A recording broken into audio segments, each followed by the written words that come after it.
ಸಾಧ್ಯವೇ ಎಂಬ ಪ್ರಶ್ನೆಯನ್ನು ನನ್ನಿಂದ ಸಾಧ್ಯ ಎಂದು ಬದಲಾಯಿಸುವುದೇ ಯಶಸ್ಸಿನ ಮೊದಲ ಹೆಜ್ಜೆ. ಶುಭೋದಯ ಸ್ನೇಹಿತರೆ, ಪೂಜಾಸ್ ಹ್ಯಾಪಿ ವರ್ಲ್ಡ್ ಯೂಟ್ಯೂಬ್ ಚಾನಲ್ಗೆ ಮತ್ತೊಮ್ಮೆ ಸ್ವಾಗತವನ್ನು ಕೋರುತ್ತಾ ಇವತ್ತಿನ ಒಂದು ಹೊಸ ಬ್ಲಾಗನ್ನು ನಿಮ್ಮ ಜೊತೆ ಶೇರ್ ಮಾಡ್ತಾ ಇದ್ದೇನೆ. ಸೋಮವಾರದ ಬೆಳಗ್ಗೆ, ಸೋಮವಾರ ಮತ್ತು ಮಂಗಳವಾರದ 2 ದಿನದ ಬ್ಲಾಗ್ ಇವತ್ತು ಇದಾಗಿರುತ್ತೆ. ಸೋಮವಾರ ಬೆಳಗ್ಗೆ ಇವತ್ತು ನಾಷ್ಟಕ್ಕಂದ್ರೆ ಮನೆಯವರು ಮತ್ತು ಸಂಪ್ರೀತ್ ಇಬ್ಬರು ಯೋಗ ಕ್ಲಾಸಿಗೆ ಹೋಗಿರ್ತಾರೆ. ಅವರು ವಾಪಸ್ ಬರೋ ಅಷ್ಟರಲ್ಲಿ ನನಗೆ ಬ್ರೇಕ್ಫಾಸ್ಟ್ ರೆಡಿ ಮಾಡೋದಿರುತ್ತೆ. ಅಷ್ಟರಲ್ಲಿ ಸಮರ್ಥ ಎದ್ದು ಕೂಡ ಅವನಿಗೆ ಕೂಡ ನನಗೂ ಅವನಿಗೆ ಟೀ ಒಂದು ಸ್ವಲ್ಪ, ಅವ್ನಿಗೊಂದು ಸ್ವಲ್ಪ ಹಾಲು, ನನಗೊಂದು ಸ್ವಲ್ಪ ಟೀಯನ್ನು ಮಾಡ್ಕೊಂಡೆ. ಯಾಕಂದರೆ ಬೆಳಗ್ಗೆ ಎನರ್ಜಿ ಕೊಡೋದು, ಈಗಂತೂ ಶ್ರಾವಣ ಇರೋದ್ರಿಂದ ಉಪವಾಸ, ಅದಕ್ಕೋಸ್ಕರ ಬೆಳಗ್ಗೆ ಟೀ ಕೊಡೋದಂತೂ ರೂಢಿ ಆಗಿಬಿಟ್ಟಿದ್ದೆ. ಮೊದಲೆಲ್ಲ ಒಂದು ಸ್ವಲ್ಪ ನೀರು ಕೊಡೋದು, ಆಮೇಲೆ ಗ್ರೀನ್ ಟೀ ಅಥವಾ ಬೇರೆ ಬೇರೆ ಹರ್ಬಲ್ ಟೀಯನ್ನು ಮಾಡ್ಕೊತಿದ್ದೆ. ಆದರೆ ಈಗ ಶ್ರಾವಣ ಮಾಸ ಇರೋದ್ರಿಂದ ಸೋಮವಾರ, ಮಂಗಳವಾರ ಈ ರೀತಿ ಉಪವಾಸ ಇರುತ್ತೆ. ಹಾಗಾಗಿ ಟೀ ಕುಡಿಯೋದಂತೂ ರೂಢಿ ಆಗಿಬಿಟ್ಟಿದೆ. ಅವನೊಂದು ಸ್ವಲ್ಪ ಹಾಲು ಕಾಯಿಸ್ಕೊಟ್ಟೆ. ಆನಂತರ ಅವ್ನಿಗೆ ಹಾಲು ಕಾಯಿಸ್ಕೊಟ್ಟು ಅವನೊಂದು ಸ್ವಲ್ಪ ಮುಖ ಎಲ್ಲ ತೊಳ್ಸಿದೆ ಅಂದರೆ ಅವನು ಕೂಡ ಹೋಗಿ ಆಟ ಆಡ್ತಿರ್ತಾನೆ. ಅಷ್ಟರೊಳಗೆ ನಾನು ನನ್ನ ದೇವ್ರ ಪೂಜೆಯನ್ನು ಮಾಡ್ಕೊಂಡೆ. ಮಂಗಳವಾರ ಆಗಿರುವುದರಿಂದ ಇವತ್ತು ಒಂದು ಸ್ವಲ್ಪ ಜಲ್ದಿ ಪೂಜೆಯನ್ನು ಮಾಡ್ತೇನೆ. ಪ್ರತಿದಿನ ಅಂತೂ 9 ಗಂಟೆ ಒಳಗೆ ಮಾಡ್ತಾ ಇರ್ತೇನೆ. ಮಂಗಳವಾರ 7 ಗಂಟೆ ಅಥವಾ 6:30, 7:30 ಒಳಗೆ ಪೂಜೆಯನ್ನು ಮುಗಿಸ್ಕೊತಾ ಇರ್ತೇನೆ.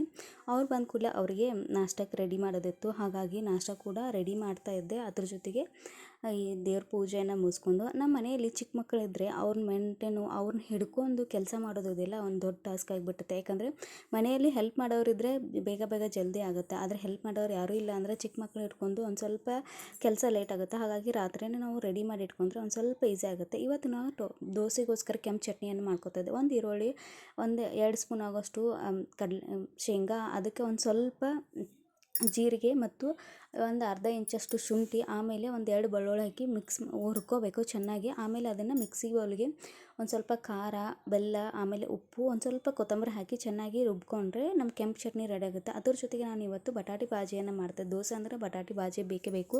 ಅದಕ್ಕೆ ಎಣ್ಣೆ ಕಾಯಿಸ್ಕೊಂಡು ಅದಕ್ಕೆ ಜೀರಿಗೆ, ಸಾಸಿವೆ, ಕಡಲೆಬೇಳೆ ಮತ್ತು ಉದ್ದಿನಬೇಳೆ, ಈರುಳ್ಳಿ ಮತ್ತು ಮೆಣಸಿನ್ಕಾಯಿಯನ್ನು ಹಾಕಿ ಮಾಡ್ಕೊತಿದ್ದೀನಿ. ನಮ್ಮ ಸಂಪ್ರೀತಿಗೆ ಖಾರ ಹಾಕಿದೆ ಅಂದರೆ ಒಣ ಖಾರ ಹಾಕಿದ್ದು ಜಾಸ್ತಿ ಇಷ್ಟ ಆಗುತ್ತೆ. ಆದರೆ ಸ್ಕೂಲ್ ಡಬ್ಬಿಗೆಲ್ಲ ಅಥವಾ ಮನೆಯವರು ಜಾಸ್ತಿ ಮೆಣಸಿನ್ಕಾಯಿ ಹಾಕಿದರೆ ಹೇಳ್ತಿರ್ತಾರೆ. ಹಾಗಾಗಿ ಅವನಿಗೂ ಕೂಡ ಮೆಣಸಿನ್ಕಾಯಿ ಹಾಕಿದೆ. ಇವತ್ತು ಯೆಲ್ಲೋ ಕಲರ್ ಅಂದರೆ ಅರಿಶಿನ ಪುಡಿ ಹಾಕಿ ಮೆಣಸಿನ್ಕಾಯಿ ಹಾಕಿ ಮಾಡಿದಂಥ ಬಟಾಟೆ ಬಜ್ಜಿ, ಅದಕ್ಕೊಂದು ಸ್ವಲ್ಪ ಕೊತ್ತಂಬರಿ ಹಾಕಿ ಚೆನ್ನಾಗಿ ಮಿಕ್ಸ್ ಮಾಡಿ ಇಟ್ಕೊಂಡೆ.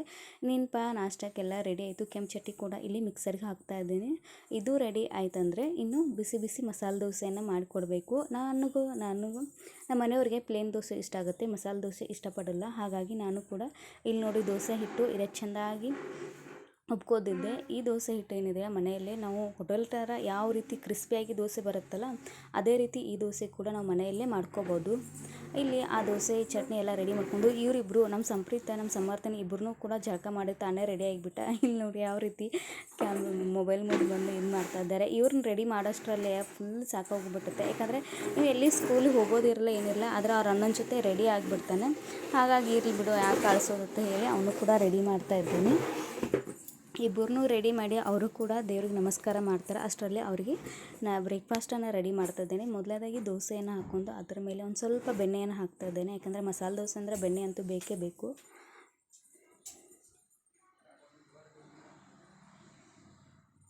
ಬೆಣ್ಣೆ ಫ್ರಿಜ್ಜಲ್ಲಿ ಇಟ್ಟಿರೋದ್ರಿಂದ ಒಂದು ಸ್ವಲ್ಪ ಗಟ್ಟಿಯಾಗಿದೆ. ಬೆಣ್ಣೆ ಹಾಕ್ಕೊಂಡು ಅದರ ಮೇಲೆ ಕೆಂಪು ಚಟ್ನಿಯನ್ನು ಸರ್ವ್ ಮಾಡ್ತಾ ಇದ್ದೇನೆ. ಆಮೇಲೆ ಬಟಾಟೆ ಬಾಜಿಯನ್ನು ಹಾಕಿದರೆ, ಆಲೂ ಬಾಜಿ ಹಾಕಿದರೆ ನಮ್ಮ ಮಸಾಲೆ ದೋಸೆ ಸವಿಯೋಕ್ಕೆ ರೆಡಿ ಆಗಿರುತ್ತೆ. ಮೊದಲನೇ ದೋಸೆ ಅಂತೂ ನಾನು ನೈವೇದ್ಯ ಅಂತ ನಮ್ಮ ಮನೇಲಿ ಏನೇ ಮಾಡಲಿ ನೈವೇದ್ಯಕ್ಕೆ ಫಸ್ಟ್ ಇಟ್ಟು ಆಮೇಲೆ ಎಲ್ಲರಿಗೂ ಕೊಡ್ತಿರ್ತೀನಿ. ನಮ್ಮ ಸಂಪ್ರೀತ್ ಅದನ್ನು ತೊಗೊಂಡಿರ್ತೆ. ನೋಡಿ, ಇಲ್ಲಿ ಸೇಮ್ ಹೋಟೆಲ್ ಥರ ಯಾವ ರೀತಿ ದೋಸೆ ಆಗಿರುತ್ತಲ್ಲ ಅದೇ ರೀತಿ ದೋಸೆ ಆಗಿರುತ್ತೆ.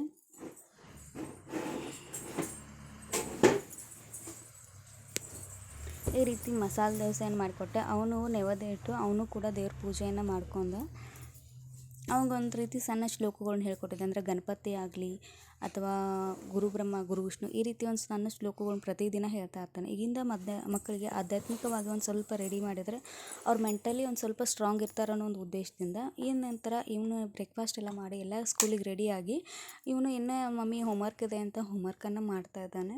ಈಗಿನ ಮಕ್ಕಳಿಗಂತೂ ಹೋಮ್ವರ್ಕ್ ಫುಲ್ ಕೊಡ್ತಿರ್ತಾರೆ. ನಾವೆಲ್ಲ 5th ಸ್ಟ್ಯಾಂಡರ್ಡೆಲ್ಲ ಇದ್ದಾಗ ನಮಗೆ ಹಿಂದಿ ಈ ರೀತಿ ಬರ್ತಿದ್ದೆ. ಆದರೆ ಇವರಿಗೆ LKG ಇಂದನೇ ಹಿಂದಿ, ಇಂಗ್ಲೀಷು ಮತ್ತು ಈಗ ಒಂದೊಂದು ಸ್ಕೂಲಲ್ಲಿ ಸಂಸ್ಕೃತ ಕೂಡ ಕಲಿಸ್ತಾ ಇದ್ದಾರೆ.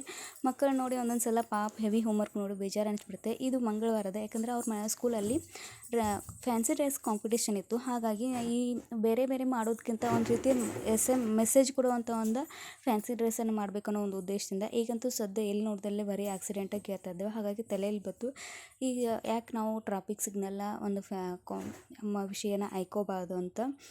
ಹಾಗಾಗಿ ಅವನಿಗೋಸ್ಕರ ಒಂದು ಚಾರ್ಟನ್ನು ರೆಡಿ ಮಾಡ್ತಾ ಇದ್ದೇನೆ. ಅಂದರೆ ಟ್ರಾಫಿಕ್ ಸಿಗ್ನಲ್ ಯಾವ ರೀತಿ ಇರುತ್ತೆ, ರೆಡ್ ಅಂದರೆ ಸ್ಟಾಪು, ಎಲ್ಲೋ ಅಂದರೆ ಗೆಟ್ ರೆಡಿ, ಗ್ರೀನ್ ಅಂದರೆ ಗೋ. ಈ ರೀತಿ ಒಂದು ರೀತಿ ಮಕ್ಕಳಿಗೂ ಅವೇರ್ನೆಸ್ ಮೂಡ್ದಂಗೆ ಆಗುತ್ತೆ. ಕೆಲವೊಂದು ಸಲ ಮಕ್ಕಳು ಕೂಡ ರೋಡನ್ನು ದಾಟ್ತಾ ಇರ್ತಾರೆ. ಆವಾಗ ಅವ್ರು ಟ್ರಾಫಿಕ್ ಸಿಗ್ನಲ್ ಇರುವಂಥ ಒಂದು ಬಲ್ಬ್ ಅದರ ಅರ್ಥ ಏನೋ ಒಂದು ಕೇಳಿದಾಗ ಅವ್ರಿಗೂ ಕೂಡ ಇದಾಗುತ್ತೆ. ಹಾಗಾಗಿ ಇವನು ಕೂಡ ಚೆನ್ನಾಗಿ ಮಾಡಿದಾನಂತಲೇ ಇನ್ನು ನೋಡಬೇಕು ಯಾವಾಗ ಏನು ನಂಬರ್ ಬಂದಿದ್ದು ಇಲ್ಲ. ನಂಬರ್ ಬರಲಿ ಬಿರಲಿ ಅದು ನೆಕ್ಸ್ಟು. ಆದರೆ ಅವ್ರು ಮಾಡುವಂಥ ಒಂದು ಸ್ಟೇಜ್ ಕರೇಜ್ ಆಗಲಿ, ಅವ್ರು ಮಾಡುವಂಥ ಒಂದು ಕಾಂಪಿಟೇಷನಲ್ಲಿ ಇವ್ರು ಭಾಗವಹಿಸಿದ್ರೆ ಸಾಕು. ಯಾಕಂದರೆ ಈಗಿನ ಮಕ್ಕಳಲ್ಲಿ ಪ್ರತಿಯೊಂದು ಮಾಡಬೇಕು ಅನ್ನೋ ಒಂದು ಹುಮ್ಮಸ್ಸು ಇರುತ್ತೆ. ಅದಕ್ಕೆ ನಾವು ಸಪೋರ್ಟ್ ಮಾಡಬೇಕಾಗಿರುತ್ತೆ. ಹಾಗಾಗಿ ನನ್ನ ಕಡೆಯಿಂದ ಅವನಿಗೆ ಎಷ್ಟಾಗುತ್ತೆ ಅಷ್ಟೇ ನಾನು ಸಪೋರ್ಟ್ ಮಾಡ್ತಾ ಇರ್ತೀನಿ. ಕೆಲವೊಂದು ಸಲ ಏನೋ ಮಾಡೋದಿಲ್ಲ ಅಂದರೆ ಬೇಜಾರು ಅನಿಸ್ಬಿಡುತ್ತೆ. ಇಲ್ಲಿ ಬಿಡು ಇವು ಮಾಡ್ತಾಯಿಲ್ಲ, ನಾವು ಆದರೂ ಮಾಡಿಲ್ಲ, ನಮ್ಮ ಮಕ್ಕಳಾದರೂ ಮಾಡಲಿ ಅನಿಸುತ್ತೆ. ಇದನ್ನೆಲ್ಲ ಮಾಡಬೇಕಾದ್ರೆ 1.5 ಅವರ್ ಆಯಿತು. ಇದರಲ್ಲಿ ಇನ್ನೂ ಬರೆಯೋದಿತ್ತು. ಕಲರ್ಸ್ ಬೇರೆ ಅದೇ ದಿನ ಅವನು ಕಂಪಾಸನ್ನು ಸ್ಕೂಲಲ್ಲೇ ಬಿಟ್ಟು ಬರೋದ್ರಿಂದ ಮನೆಯಲ್ಲಿದ್ದಂಥ ಕಲರ್ಸನ್ನು ಯೂಸ್ ಮಾಡ್ಕೊಂಡು ಮಾಡಿದೆ. ಇದು ಒಂದು ಸ್ವಲ್ಪ ಸ್ಕೆಚ್ ಇಲ್ಲಾಗಿತ್ತು, ಹಾಗಾಗಿ ಬರಿತಾ ಇದ್ದೇನೆ. ಇಲ್ಲಿ ಉಲ್ಟಾ ಕಾಣ್ತಾ ಇದೆ.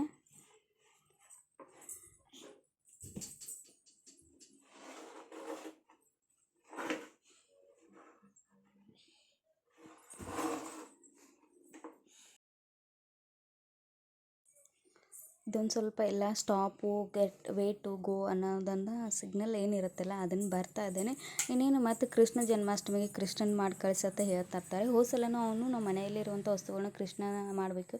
ಈ ಸಲ ಇಬ್ಬರನ್ನು ಮಾಡಬೇಕನ್ನೋ ಒಂದು ಪ್ಲ್ಯಾನ್ ಇದೆ. ಹಾಗಾಗಿ ನೋಡಬೇಕು, ಈಗಿಂದನೇ ತಯಾರು ಮಾಡ್ತಾಯಿದ್ರೆ ಅಲ್ಲಿಗೋಸ್ಕರ ಹೋಗತ್ತತೆ. ಯಾಕಂದರೆ ಕೆಲವೊಂದು ವಸ್ತುಗಳು ಸಿಗ್ತಾವೆ, ಅಥವಾ ಬಾಡಿಗೆ ತರೋದಾದರೆ ಅಲ್ಲಿ ನಾವು 1-2 ದಿನ ಮುಂಚೆನೇ ಹೋಗಿ ತರಬೇಕಾಗುತ್ತೆ. ಅಥವಾ ನಾಳೆ ಹೋಗಿ ಇವತ್ತು ತರ್ತೇವೆ ಅಂದರೆ ಅಲ್ಲಿ ಎಲ್ಲ ಸಾಮಾನುಗಳು ಹೋಗಿ ಸಾಹಿತ್ಯಗಳು ಏನು ಬೇಕಾಗಿರುವಂಥ ಏನು ಸಾಹಿತ್ಯಗಳು ಅದನ್ನೆಲ್ಲ ಓದ್ಬಿಟ್ಟಿದ್ದಾರೆ. ಕೊನೆಯದಾಗಿ ಈ ರೀತಿ ರೆಡಿ ಆಯಿತು ನಮ್ಮ ಸಂಪ್ರೀತಿಯಿಂದ. ಈ ರೀತಿ ಬರೀತದೆ. ಇದ್ರ ಜೊತೆಗೆ ಸೇಫ್ ಡ್ರೈವ್ ಸೇವ್ ಲೈಫ್ ಅನ್ನೋ ಒಂದು ಸ್ಲೋಗನ್ ಕೂಡ ಬರೆದು ಕಳಿಸಿದೆ. ಯಾಕಂದರೆ ಅವ್ರ ಮಕ್ಕಳಿಗೂ ಕೂಡ ಅರ್ಥ ಆಗಬೇಕು ಅನ್ನೋ ಒಂದು. ಈ ವಿಡಿಯೋ ಇಷ್ಟ ಆದರೆ ಶೇರ್ ಮಾಡಿ. ಹೊಸದಾಗಿ ನೋಡೋರು ದಯವಿಟ್ಟು ಚಾನಲ್ನ ಸಬ್ಸ್ಕ್ರೈಬ್ ಮಾಡ್ಕೊಂಡು ನೋಡಿ. ವಿಡಿಯೋ ನೋಡಿದ್ದಕ್ಕಾಗಿ ಪ್ರತಿಯೊಬ್ಬರಿಗೂ ಧನ್ಯವಾದಗಳು.